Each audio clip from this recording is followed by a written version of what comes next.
Golf was part of the grassroots civil rights movement. Here's a famous photograph from the civil rights era. Most students of the civil rights movement, they are familiar with the Greensboro Four, as they were called. These four students from North Carolina A&T, on February 1st, 1960, they sat down at a lunch counter at Woolworth, at the Woolworth's chain store. They were refused service. They weren't supposed to be there because of Jim Crow laws, and they refused to leave until they were served. This is the moment that launches the larger sit-in movement in the South in the early 1960s. But in that same southern city, 5 years earlier, 5 years before this, there was another civil rights statement of inclusion and equality. And it didn't happen at a lunch counter.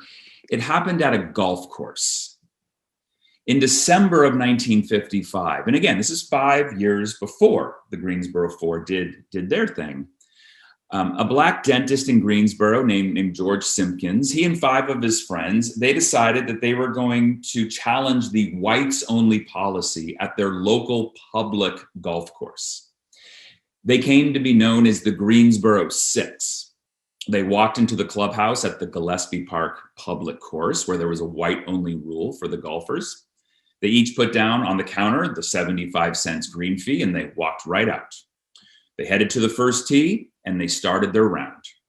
And an angry club pro who was white, he yelled at them, and he insisted that they leave the course, but they persisted, and they finished their round.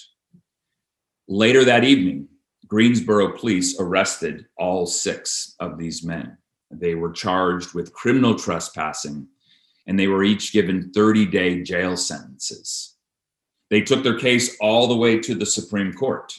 And the Supreme Court ruled against the Greensboro Six. This was a ruling that supported Jim Crow in the South. Cities had the rights and autonomy to enact their own rules about segregation.